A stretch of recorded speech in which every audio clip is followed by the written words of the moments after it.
salaamaaleykum mbokk yi ñu ngi leen di nuyu ku nekk turam ak santam di leen dalal studio i rajo ITV bu groupe Media Invest di am mbégte tey ci maanaam mujjelu at bi del si ñaanal atum jàmm ak salaam di ñaan at bu ñuy séntu fii mu nekk atu naataange mu nekk atu surtout coronavirus jóge ci àdduna jóge ci réew mi jóge ci fépp ñëpp ci xamante ne ñàkk nañ seen bakkan ci maanaam feebar bi di ñaan yàlla xaral àjjana di ñaan auditeurs yi téléspectateurs yi groupe Media ñëpp jàmm ak salaam bonne heureuse année di ko ñaanal Sénégalais yëpp fépp foo munte nekk ci réew mi ci biir réew ak ci bitim réew di am mbégte tey di dalal ay kàngam di waxtaan mbirum koom-koom maanaam at bi ñu jëm nii yan taxawaay la réew mi war a taxaw ci mbirum koom-koom pour koom-koom yi bu fekkee ne am na mun a laal askan wi fi nga ko war a laalee yan stratégie la Sénégal war a am parce que xam ngeen at bi ñu génn ni kenn naataable ko virus bi lu mu yàq bëri na yàq na économie yàq na diggante nit ñi indi na feebar indi na maanaam rey na ñu bëri ñu génn àdduna lu mu laal kenn naataable ko parce que ñi koy xalaat sax di la gis économie xamaguñ sax ñoom seen bopp ampleur dégâts yi fu mu toll ñi nga xamante amuñu woon gën nañu woon ndóol jafe-jafe am daanaa joxe misaal boo doxantu ci mbeddu Dakar taxu ci feu rouge yenn saa nit dina ñëw fëgg sa vitre ne la may ma añ loolu boo ko gisee ci réew rek mooy ndóol baa ngi commencé di gën a law parce que ab gor bu demee bay def loolu dafa sonn réew mi nag war nañ ci mën a jóg naka lañ koy joyanti di am ay mbégte di dalal Khadim Bamba Diagne kenn du ko présenté Sénégalais ci mbirum xam-xam ci mbirum économie et surtout nu muy xalaatee maanaam économie endogène naka lay Sénégal war a taxawee ci àdduna bi xool nu muy jubantiwaat koom-koomam pour réew mi gën a avancé dem tamit mbégte di dalal Mamadou Moustapha Camara di statisticien di économiste tamit di ndaw ñëw aussi di am xalaatam ci réew mi nu muy doxee Khadim Bamba Diagne ñu ngi dugg année bu bees tey si ngoon incha allah bu ci yàllandee bu mu nuy jotee daañu dugg 2021 yan perspective la ñu mën a xaar ci mbirum koom-koom pour réew mi. jërëjëf Alassane maa ngi nuyu sama raq Moustapha Camara di souhaiter bonne et heureuse année 2021 à tous les Sénégalais et le monde entier parce que li ñuy dund pour la première fois ñu am définition mondialisation. ndaxte am na loo xamante ni benn virus la boo xamante ni moo wane ni ndekk monde bi yëpp dañoo taqaloo lu dal fii rek day dal fële donc bu ñu ñaanee jàmm suñu réew nañ ko ñaan ci àdduna bi yëpp ndaxte bu amee benn dëkk bu desee virus bi rek. jeexagul fenn. li nga wax rek virus moom c'est une vacherie quoi gis métti na métti goo xamante ni dafa indi problème ci ñaar te jusqu'à présent moo tax solution amul dafa boo ko bàyyee mu circuler mu sonal ñi am plus de 60 ans boo téye économie bi circuler mu sonal ñi am moins de 25 ans c'est-à-dire que choix boo ci jël rek am na ñooy gaañ te fi ñu nekk nii suñu situation économique métti na métti goo xamante ni.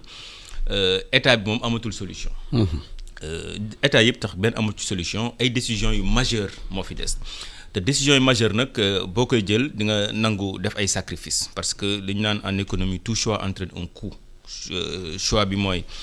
choix bi dëkk bu mel ni suñu réew jël mooy bàyyi virus bi circuler bàyyi nit ñi circuler jéem a xool ni ñuy def ba kar virus bi waaye du ñu téye économie bi. parce que réew lañu bu néew doole bu ay bëgg-bëggam di yokk ay ndawam di yokk population démographique di yokk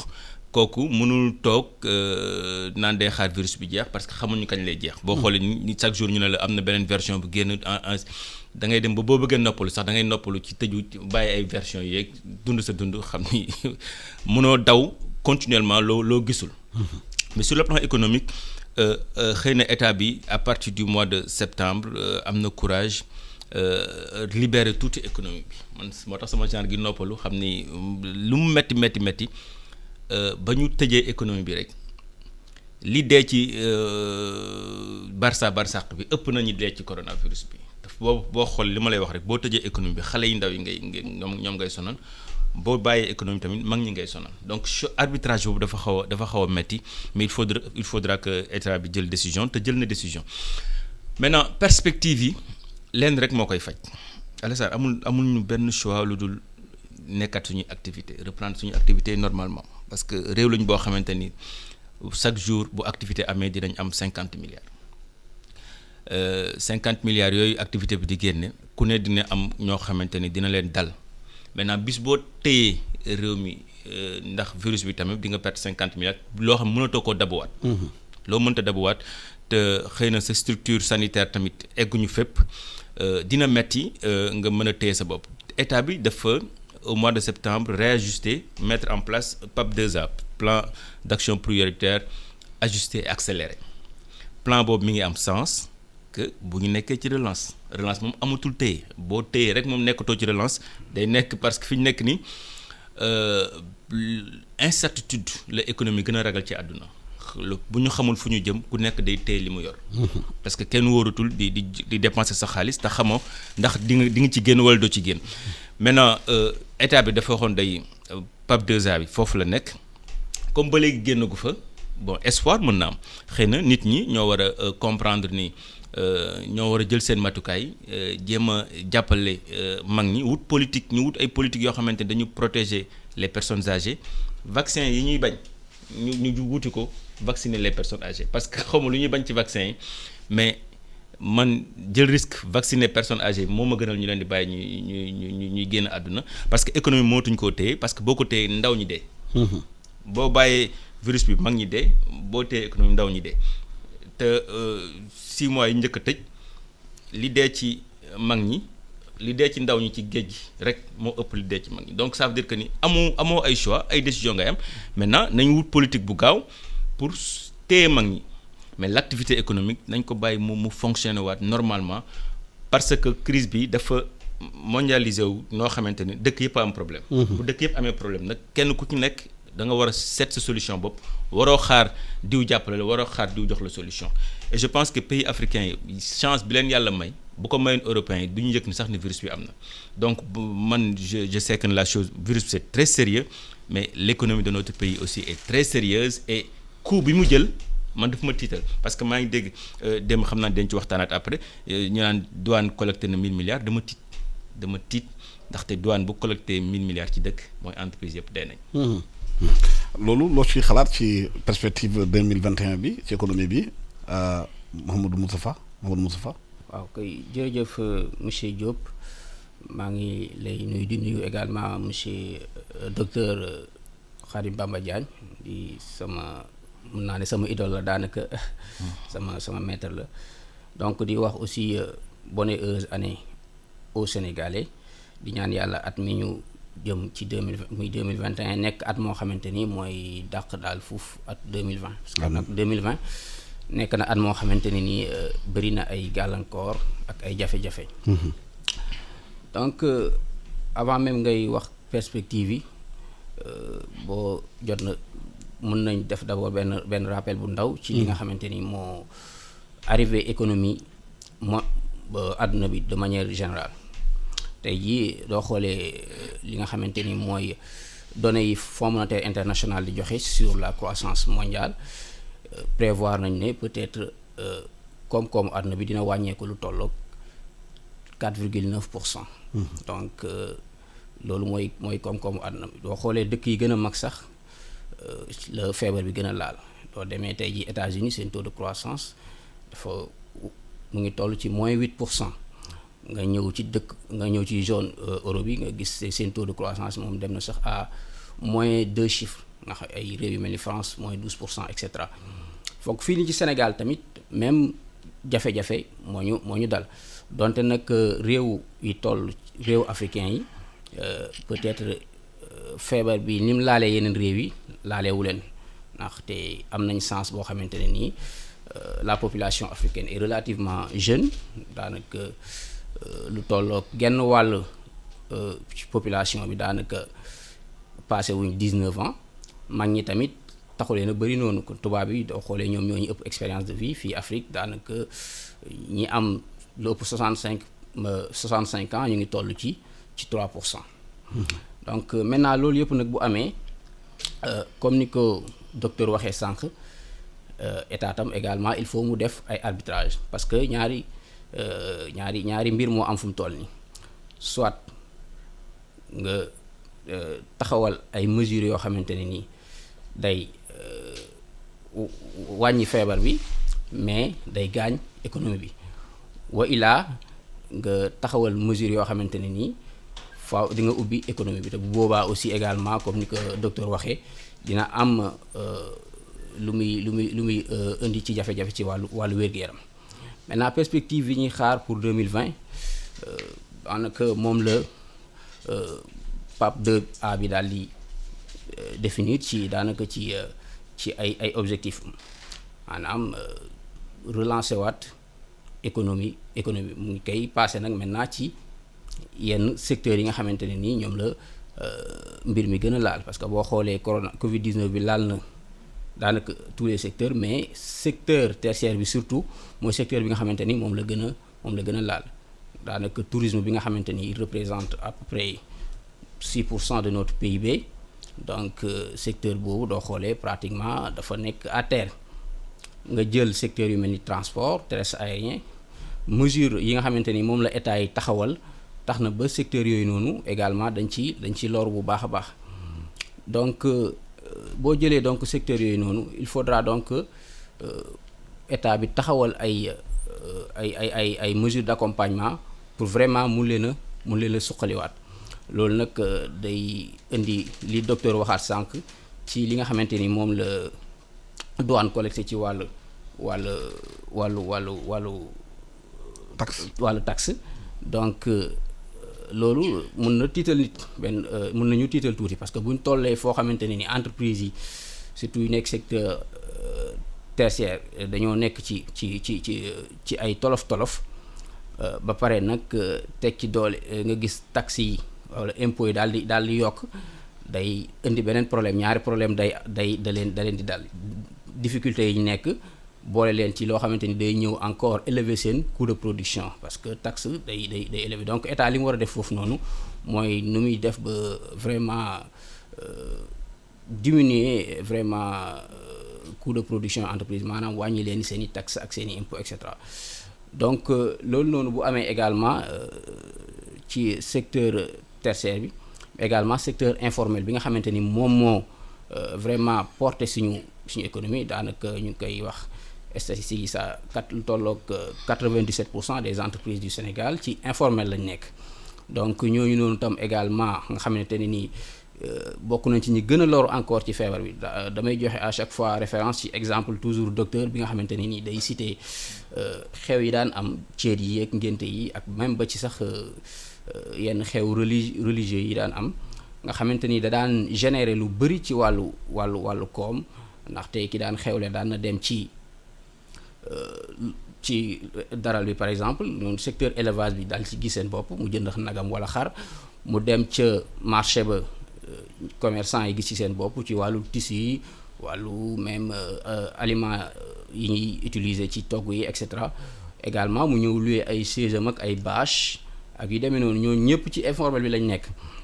donc ñooñu daal gis seen comme wàññeeku bu baax a baax ñu war a taxawal nag maintenant ay li ñuy wax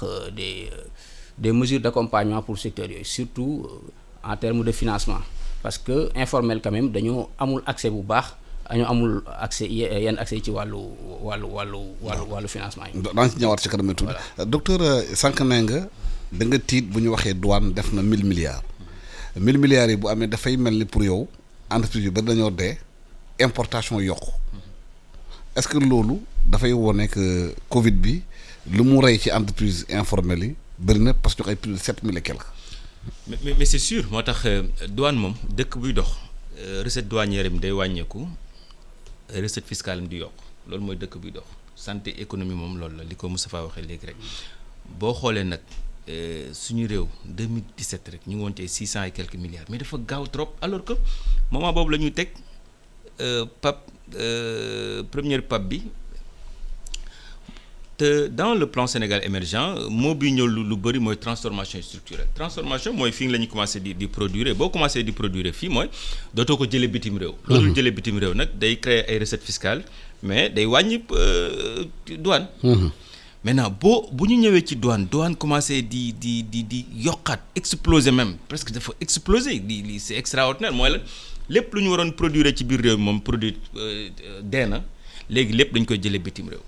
te réew boo jëlee lépp bitim réew la conséquence mooy di nga rey sa production locale dina affecter négativement le chômage positivement le chômage day gën a yokk quelque part état bi activité bi day gën a wàññeeku réew lépp mënuñoo continuer di jéggaani am ay plan yoo xamante ni dafa waroon ci crise bi ñu nekk nii ñu soppeeku doxin xamu nuñ ko mën a waxee. soppi doxalin mooy lu bëri li ñu daan jëlee bitim réew ñu koy defaree fii mais wan nañ ni ci crise bi dañoo bàyyi sax lu ñu doon defaree fii jëlee lépp bitim réew rey nga entreprise yi nekkoon fii donc recette douanière moom jàppal ni saa yoo jëlee benn marchandise mu jógee à l'étranger ñaari consommation moo am consommation intermédiaire ak consommation finale. li ci nekk consommation intermédiaire ci li ñuy jëlee bitim réew bëriwul lu ci bëri ay consommation finale la lu produit la lu ñuy jënd utiliser ko looy jënd utiliser ko en période de crise jàngat bi ñu waroon am ci crise bi mooy lu bëri waratuñ koo dénkati bitim réew. lu mu métti nañu fexe ba jàppale suñu structure yi ñu koy produire à l'intérieur. Alassane il faut que état yi intellectuels yi bàyyi jël seen temps di attaquer France ak États-Unis ak Belgique ak lu kenn xamul. commencé xool ñun lan la ñu def ba ñu changer complètement yoon bi ñu jël parce que yoon bi ñu jël li waa ji waxan rek du yëf yi du wàññi vitesse su train bi yokk vitesse su train bi mais changer direction rail yi la. parce que à chaque fois que bu ñu nekkee di xalaat ni ñu ngi waaj a dem tuuti man ba ma déggee recette douanière dama tiit ma ne kon ça veut dire que on n'a rien fait sur le plan de la transformation structurelle. On n'a rien fait sur la production intérieure. On n'a rien fait pour impacter sur le chômage. ñu ngi def exercice bu gën a yomb lu ñu soxla biti ñu jëndee ko bitim réew. c'est-à-dire crise bi dafa ñëw fekk réew bi nga xamante ne préparé wul boppam ci production locale. lu ñu astuut bu ñu yore woon. mu rey ko amul réaction ci loolu. parce que boo déggoon 1000 milliards yi ñu bëri yaakaar na 1000 milliards yi ñuy duggal ci crise bi dañuy dem emblavé ay suuf defar vallée du fleuve. tout à fait mbéy bi gën a yokku. tout à fait waaye dañoo gën a di jéegaani. tout à fait parce que crise bu amee yow li ñu ci jàngat mooy lan man kat bu crise amee ku ne day toog sa kër naa fexe ba toogaale sama kër loo xamante ni mën naa cee dund boo xamee mënoo cee dund nga cibler secteur yi nga xamante ni moo tax nga dépendant nga jéem a xool noo ko rectifier régler ko lépp loo soxla nga amee ko sa biir réew mais crise jot ñëpp daanu lépp sa ngéem say recettes douanières yokk mooy entreprise yu fi nekkoon doon jéem a produire sax dee nañu lañ daan produire dañ ko mujj a bàyyi dem jéggaani état warul seetaan loolu état loolu. bu ko état seetaanee mooy état bi comprendrewul dara ci économie ni muy doxee économie buy dox ay recette fiscale am mooy yokk ay recette douanière am di wàññeeku recette douanière fu mu wàññeekoo rek ma jox la exemple bu gën a terre à terre boo xoolee ceeb bu ñuy jënd ceeb xam nga ñu ngi naan ñu ngi bay léegi ñu am autosuffisance en riz lenn rek lañ koy mën a xamee ñun parce que yenn saa yi chiffre yi moom mën naa am débat. mooy importation ceeb bi recette douanière bu wàññeekoo rek ñu xam ni production bi yokk na à l'intérieur. mais bu importation wàññeekuwul dañu xam ni production bi lu ñu ci mën a wax ci yokkul te parce que tout le problème foofu rek la ñu mën a juger affaire yi maintenant bu ñu constater ne recette douanière yi dafa yokk mooy liy jóge bitim réew di dugg ci biir réew mi yokk na te loolu bu yokkee mooy lan li nekkoon ci biir réew mi wàññeeku na bu baax mais ni mu wàññeeku dafa ëpp trop parce que douane mënul nekk ay 600 milliards recette douanière en 2017 2018 ñëw 1000 milliards. et puis les gens jubilent man loolu moom nga tiital mooy yow li nekkoon sa biir réew ngay korkoraan yëpp rey nga ko politique bi état bi war a def nan lay def ba recette douanière di wàññeeku chaque année mais recette douanière warul yokk ci dëkk bu bëgg a émerger wu boo bëgg a émerger wu stratégie yi ngay jël mooy sécuriser wut benn ceinture protéger sa économie parce que entreprise buy soogaa juddu Alassane dañ koy protéger. 2000 rek ñu ko fekkee.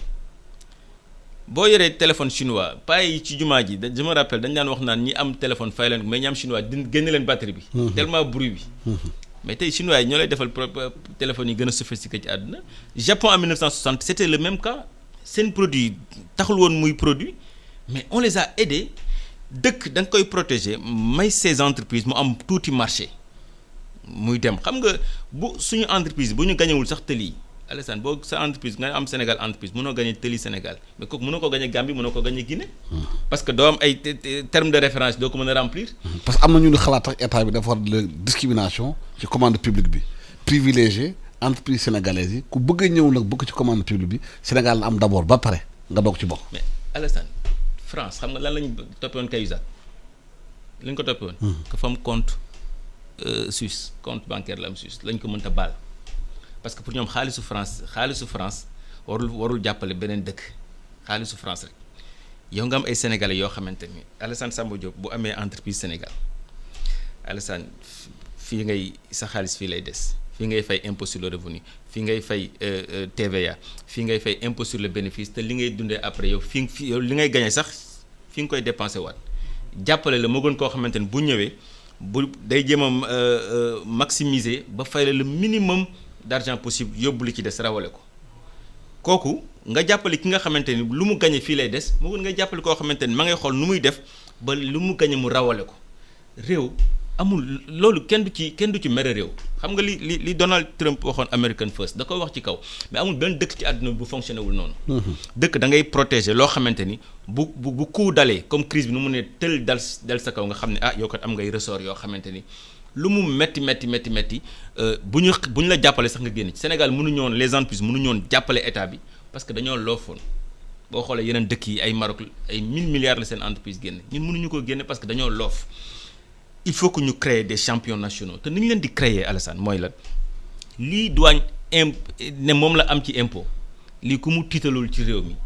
c'est-à-dire que amul benn plan bu ñu fi teg bu baax mënoo am plan boo xamante ni day fragiliser sa production intérieure di favoriser l'importation amul benn plan boo xamante ni mën na jël loolu en compte donc loolu bu amee ci réew dafa jar ñu taxaw seetlu xool li douane di importer lan la. nan la ñuy def ba am production nationale bi parce que lii bu continuer c'est un pays qui peut aller en faillite. est-ce que yaakaar nga ne war nañu mën a gën a dooleel agriculture bi dooleel tourisme bi commerce bi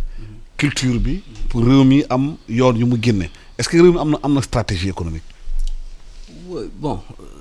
est-ce que réew mi am na stratégie économique bon en tout cas ñu ngi taxawal ay mesures ak ay plans et cetera ay des projets et cetera maintenant. Ce qu'il faut surtout faire mooy comme coronavirus bi lu mu ñu jàngal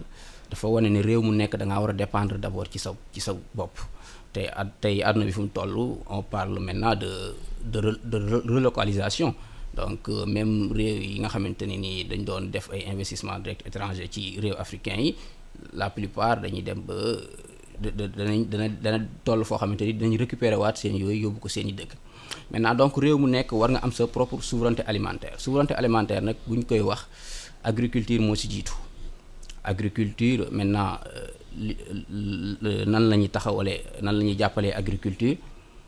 problème agriculture instant yi nii mooy problème mu débouché parce que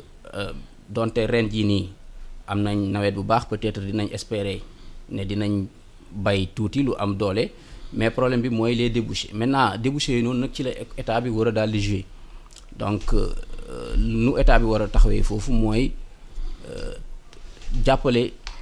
industrie agroalimentaire li nga xamante ne nii moom la ñuy bayee ci réew mi ñi ko fiy transformer avant ñu koy moo gën ñuy jaay matière première parce que ñun même en temps normal suñu exportation li ci ëpp ay matières premières la donc matière première yooyu bu ñu ko transformer fii loolu dina mën a jàppale agriculteurs yi parce que dina mën a tax vraiment ñu am ay possibilités ay débouchés donc boo weesoo secteur agriculture bi tam kon faaw industrie tamit ñu jàppale ko parce que industrie moom mooy transformer li jógee ci secteur primaire bi mooy transformer produit yi jógee ci secteur agriculture mais également ci wàllu pêche ak ci wàllu élevage également tey jii ñu ngi wax ne Sénégal dafa am ay problèmes au niveau du secteur de la pêche problème yooyu li koy waral bokk na ci ñàkk ay industrie ci secteur boobu parce que tey jii bu ñu fi taxawaloon ay industrie yu dëgër yoo xamante ni dina mën a nappkat yi li ñuy nappee fii nii ñi ko fiy transformer fii dina tax vraiment ba dina régler seen problème émigration bi ñuy wax ni tam également loolu daanaka bokk na ci facteur yi ko fi indi dina ko wàññi bu baax a baax tourisme également c'est un secteur vraiment clé boo xamante ni nii faaw également ñu jàppale ko parce que tam nag Covid-19 bi daf ko laal bu baax a baax donc secteur yooyu noonu tamit il faudra yaakaar naa bokk na forcément ci secteurs yi nga xamante ni ñooy les secteurs prioritaires yu plan de relance bi daal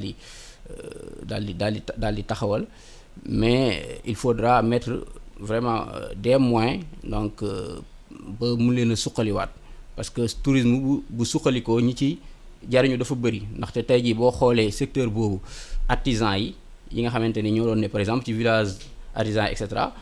tourisme bi mu daanoo ñooñu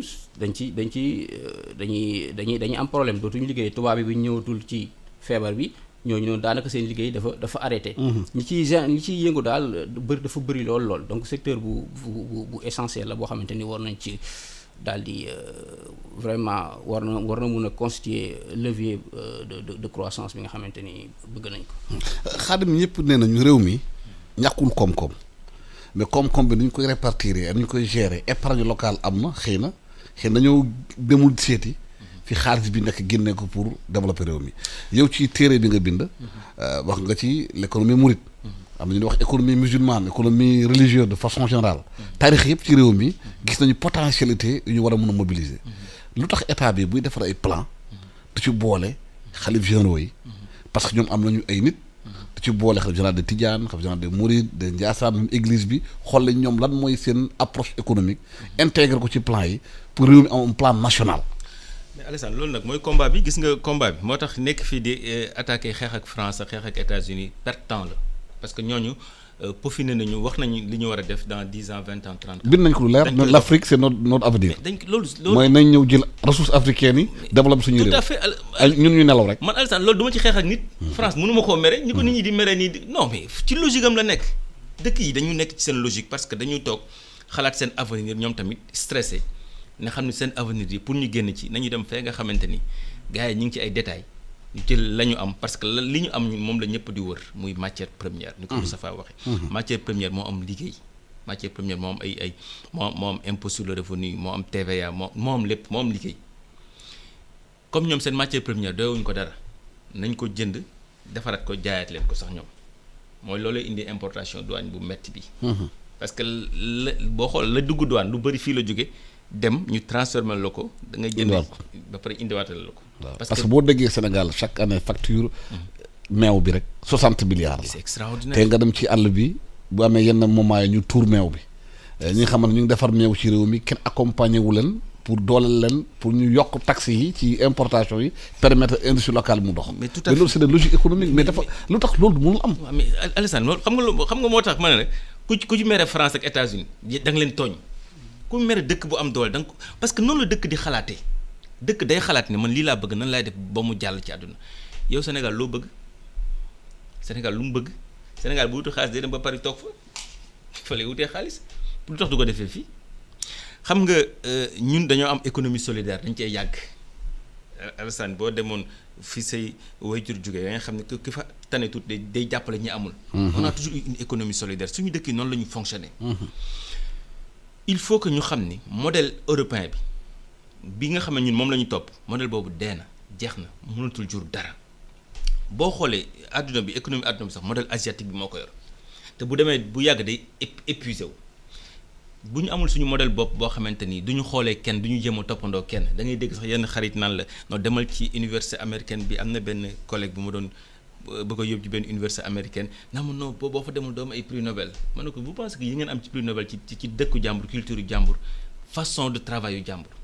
parce que si les Africains proposent comme tout le monde à un moment donné tubaab dañu dem ba ne xool ni mais est-ce que Africains yi lii ñuy xalaatee nii est-ce que du xalaat bi nga xamante ni mooy mën a dimbali ñun ci suñu stratégie bi nga xamante ni jeex na parce que xalaat bépp bu tubaab yi am mooy Afrique mooy avenir. mais pas les Africains. Africains yi moom ñoom dañu leen mel du ñu ay nit. mais Afrique mooy avenir mais Africain nag pour ñoom seen avenir mooy toppandoo tubaab bi. gis nga link boobu bu daggee état bi mooy xam ni am nañu économie endogène boo xamante ni on n'a pas besoin di jël exemple comme tubaab bi di xool li tubaab yi def parce que asiatique yi bañ ci bëggee génn muy japonais yi muy chinois yi muy coréens yi ils ont utiliser benn stratégie bu ñu naan le zaibatsu mooy lu ñu amul bëgguñu ko tëju Alassane naa fexe ba Alassane li mu produire Khadim mën koo consommer Khadim mën koo exporter Moustapha lépp lu mu defar rek Alassane jënd ko transformé ko jox jaay ko Khadim man léegi lépp lu ma jënd damay xool ñaata nit ñoo ci gagné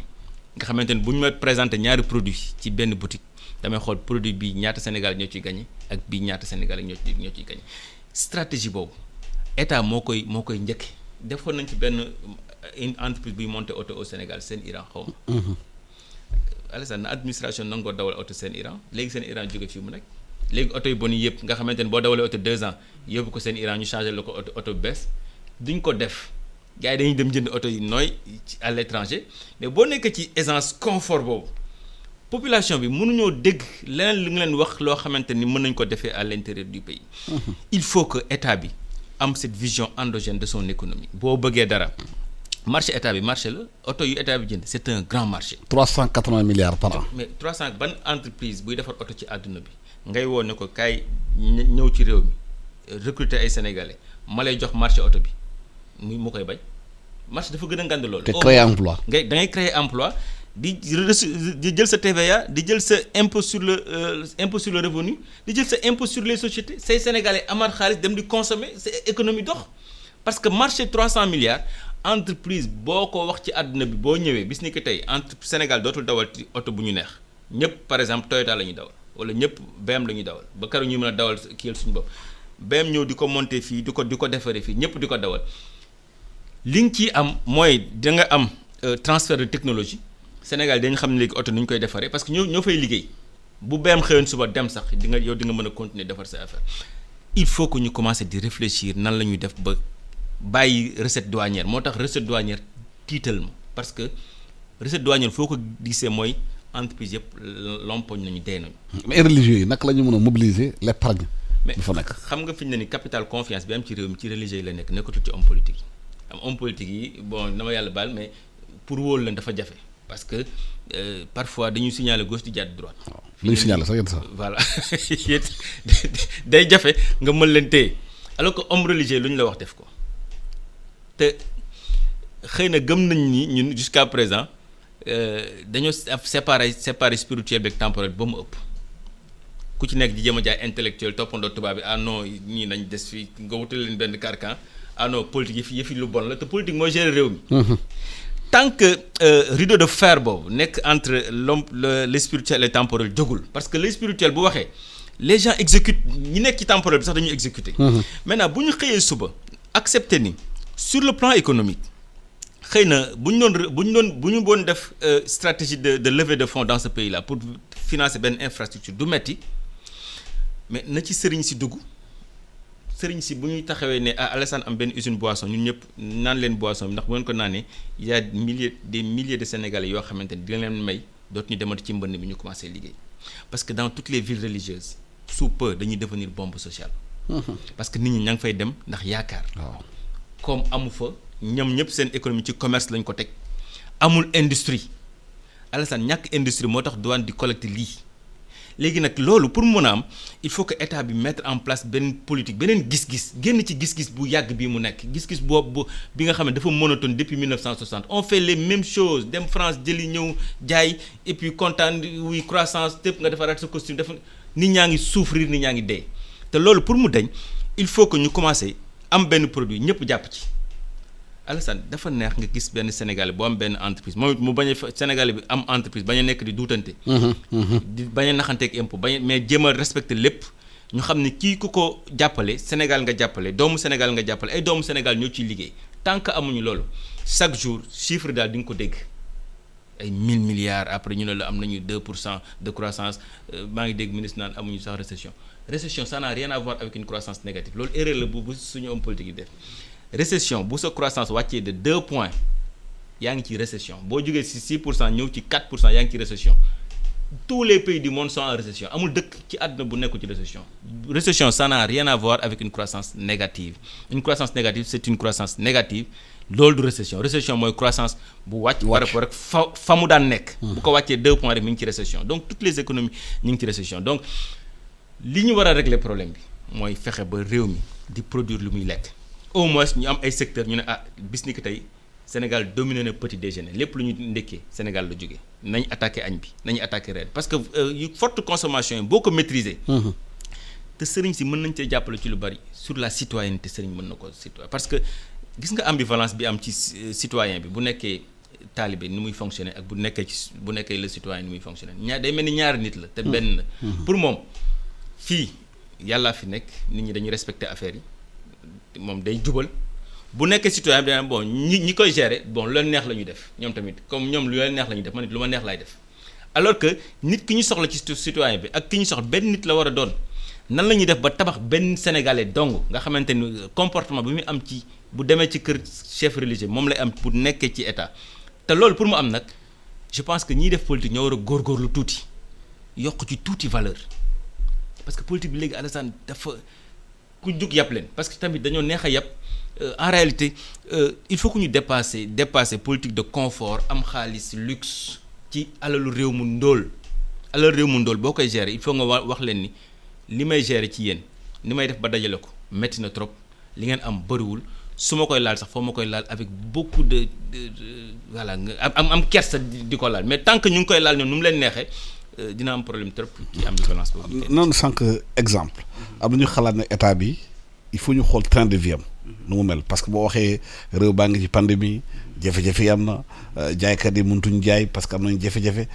commerce bi doxatul parce que entreprise yu bëri nërmeelu na mais est-ce que gis nga ci nguur gi ñu wàññi seen train de vie ñu adapté ko par rapport à la nouvelle situation. exactement waaw loolu problème la bu mus a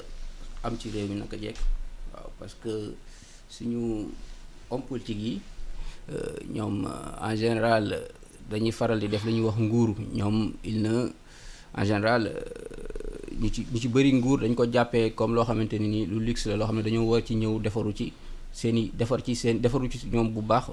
en tout cas bañ a bàyyi xel askan wi waaye train de vie état bi moom faaw ñu wàññi ko et c'est un peu paradoxe bu ñu nekkee ci temps de crise ñi gis ne population bi ñoom dañoo nekk ci ay problèmes ay difficultés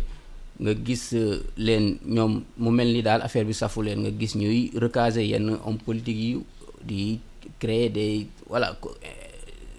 ba ci yenn hommes politiques yi nga xamante ni sax dañ daan xeex yenn institutions yi nga xam ne dañu doon jàpp ne dafa budgété war et cetera ñoom ñooñu ñëpp nga gis leen voilà ñu nekk ci même institutions yi noonu ça pose un problème train de vie état bi faaw ñu wàññi ko parce que déjà on parle de déficit budgétaire boo xamante ne nii dina génn 3% bi mu nekkoon. parce que njiitu réew mi ci boppam bu reconnaître voilà commande oto pour administration rek ok 380 milliards par an lay doon voilà te gis nañ ci yeneen réew ñu mel ni Rwanda bi Paul Kagame ñëwee dafa jaay auto administration bi yëpp bien sûr créer ay pôles dans les ministères ku bëgg a dem dafa am nu ñuy contrôler oto bi am ay GPS yu lay suivre ñu xam oto bu nekk ministère bi ñaata litre essence ngay dugal parce que réew mi dañuy wax souvent dafay bari ay proposition bari ay wax waaye action bi defar ko mooy problème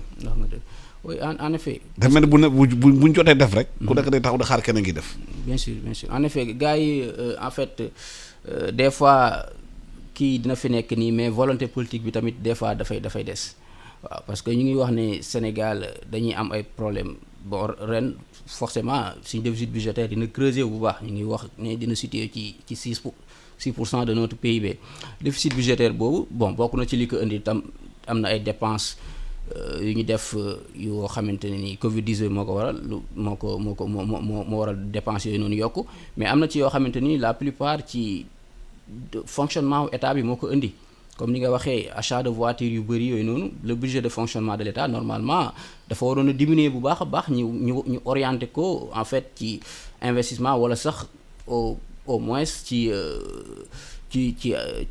ci budget social nga xamante ne nii yenn entreprises yi touché wala yenn ménages et cetera au moins sax ñu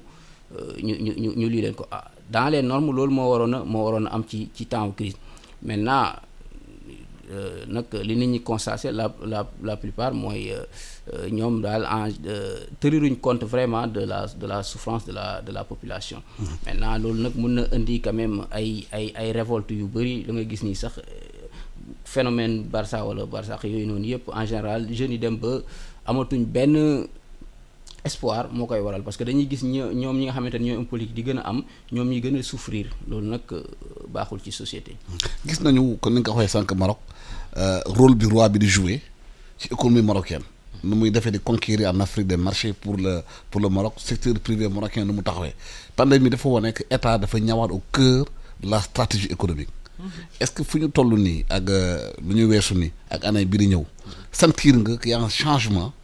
de stratégie fii ci Sénégal ci biir économie bi ou bien dañuy continuer di surfer rek di taf yëngal ba. waaw y a pas de changement moom laay wax il faut que ñu secouer état bi président bi taxaw protéger ay secteurs président bi loolu la ñu wooyee les états keynésiens crise moom bu jotee rek état yëpp dañu nekk keynésien l'état mooy intervenir mooy nekk le maître du jeu jàppale entreprise yi parce que état entreprise ci réew état la ëppal njariñ que waa entreprise bi boo ñëwee par exemple E-Media état moo ëpp lu mu ci gagné que waa E-Media ci boppam parce que lu ngeen jënd état gagné ci TVA ku ngeen fay salaire état jël ci impôt sur le revenu pour ngeen amee bénéfice état jël impôt sur le bénéfice te bu ngeen paree lépp lu ngeen jënd ci supermarché état jëlaat ci 18%. C'est-à-dire que état moo ëpp gain ci yéen que yéen ñu ko moom donc moo tax état buy sàmm entreprise sàmm ko pour ña koy diriger da koy sàmm pour propre intérêt l'intérêt de l'état mooy am entreprise nationale loolu da nga koy dooleel ba génn ko sa réew. parce que bu ñu leen jàppale woon par exemple ba ngeen génn ba E-Media par exemple génn Sénégal dem Burkina dem Mali dem dëkk yooyu yëpp lu ngeen gagné état fi lay taxawaat aussi la mu investiroon di gën a yokk ci moom moo tax président tubaab yi bu ñuy ñëw def duy seen avion ay chef d'entreprise ba mu fees ñoom la ñoo ci am intérêt. état africain ngay gis muy xool la tête des entrepreneurs yan moo ci war a couper ndax kan moo àndaloon ak diw wala kan moo àndaloon alors que day fàtte ni entreprise boobu. moom moo ci ëpp li muy gagné que entreprise bi ci boppam état day am gis-gis bu yaatu parce que Sénégal stabilité bi mu am positionnement bi Sénégal am waxuma la Sénégal kese mais dans la sous-région war nañ faa dégg suñu chef d'entreprise. mais justement est-ce que laajul chef d'entreprise sénégalais yi aussi réorganiser seen bopp beneen taxawaay bu dul di xaar rek ay rente ci état bi. mais loolu tamit loolu c'est un problème moom kay ñaari camp yëpp parce que d'habitude il faut que à sa entreprise ay association des entreprises dañ ko renouveler comme ni ñu renouveler état bu fa nit yàggee lu yàgg day dem ba dootul xamati sax moom lan mooy rôle moom titre bi moo ko ciy neex maay diriger lii Sénégal gars yi dañuy diriger ba génn àdduna. amuñu li ñu taxé homme politique ni ñoo ko ci secteur. ñoo koy def ci secteur entreprise yëpp. mais loolu moo extra nit ñi. même ci mouvement société civile yi. tout à fait ñu attaqué état bi naan alternance amul ñoom alternance amul. seen bopp mais c'est ça l'équilibre c'est la dynamique boo yàggee ci benn mbir dootoo indeeti dara innovation lu koy indi da ngay inventer di innover mais nag boo ci yàggee am confort bi affaire yi neex nii da nga ciy toog yàgg ci nguuru moo rey Afrique. nguuru nit ñi dañoo bëgg nguuru. nit ñi plaisir boobu dañ ko am amatuñu. temps di xalaat pour mën a innover indi lu bees mais état bi fi ñu nekk nii crise bi li mu wane mooy état bi dafa dellusiwaat au cœur mais bu dellusee au cœur day am benn stratégie bu mu war a indaale mooy nan laay def ba lii ma daan jëlee bitim réew France lan la France wax ba ñu amee problème masque rek dañ ne non lii wóoratul ñuy dénkaane dara bitim réew. il faut que lépp ñu indiwaat ko tëj ko. Sénégal loolu ban secteur nga dégg ñu ne bii moom dinañ ko protéger en 2021 objectif bi mooy ndekki dootuñu ko jéggaani lépp lu muy fromage muy pain muy lépp lu ñuy utiliser ci ndekki muy blé dootuñu ko jéggaani ñu xam ni lii kat am na benn politique bu leer ban secteur nga dégg ñu ne la état bi bëgg na am ci souveraineté 2021 benn dañu nar a fonctionner waat nii te li gën a métti en 2021 mooy incertitude day demeurer ñu ngi jox musiciens yi 2 milliards 500 xaw ma 3 milliards bu subaa mbëri laaj ñu joxaat leen 4 milliards. xaalis boobu ñuy joxe nañ ko dajale def ci une politique pour mag ñi ñu noo leen di protéger bàyyi xale yi ñu dem liggéey ndaxte instant bi ni lu ñuy gën a avancer yëf yi di gën a lëndëm parce que virus bi nii. kenn xamul fu mu ñu jëmee. maintenant nag mënoo daw loo gisul mais mën nga protéger yow ak ay moyens. mag ñi parce que suñuy mag bëriwuñu Sénégal mat ñu 3% xaalis bi ngay distribuer mbër yi taxul dara du soppeeku nañu bàyyi activité bi continuer mais ñu jël benn politique sectorielle vaccin yi bu ñu ci mënee teel a am. jàpp parce que mag ñi bu dee am na africain yu jàpp ni bon ay xam dañoo bëgg ñu ne ay théorie complot. ay complot la ay complot mag ñi lan moo mag ñi benn choix la ñu am nga piqûre la ñu dund nga piqûre la ñu dee. donc xale yi mën nga ñëw soxla wu ñu piqûre parce que ñu ci bëri am nañu immunité collective jéem a jël 100 sénégalais ci Ndakaaru gi Alassane. 100 sénégalais defal leen test ba xam ñu ci am anticorps xam virus bi nu mu est-ce que ñun dañoo dépassé immunité collective wala dañ ciy jëm amuñu benn visibilité il faut que ñu xam ni ñu ne tubaab yi bokkuñu. boo jëloon 100 Sénégalais comme ça tiré comme ça rek defal leen test mais Alassane mën nga xam virus bi nu mu toll Sénégal mais fi ñu ne ni da ngay dégg rek ñu ne la dee yaa ngi yokk mais xale yi bu ñu demul defi test ñu bëri demuñ defi test mag ñi ñoo koy defi mais dee yi day yokk. mais mën naa am est-ce que ñu ngi ci booru fan lañ toll te loolu jël tiré au sort 100 personnes rek defal leen test yi moo ci may jàmm ñaareel ba ñu commencé xam ni Alassane la production nationale tant que amul. recette douanière yi du wàññeeku te recette douanière fii ak mi ngi yokk ni muy yokkee nii man gisuma Sénégal mbaa. waaw temps bi ñu joxoon jeex na ñu ngi souhaité waat bonne heureuse année à tous les Sénégalais 2021 di yaakaar 2021 dinañu changer stratégie économique dinañu gën a recentré wu ci réew mi génnee xaalis bi def ko fu ñu ko war a def production locale bi yokk entreprise yi leen dooleel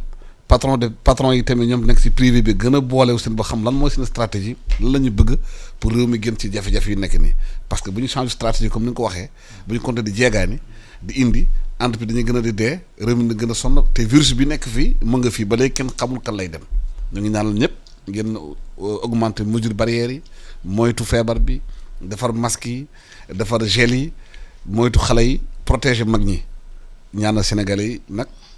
maanaam 2021 nag atum bi xamante ne nañu vaincre coronavirus bi te économie bi repartir économie mooy réew ñu di gërëm Khadim Bamba Diagne di gërëm Mamadou Moustapha Camara di gërëm technicien dem ñaanal bonne heureuse année 2021 yàlla ñu defal jàmm fépp fi ngeen nekk jërë ngeen jëf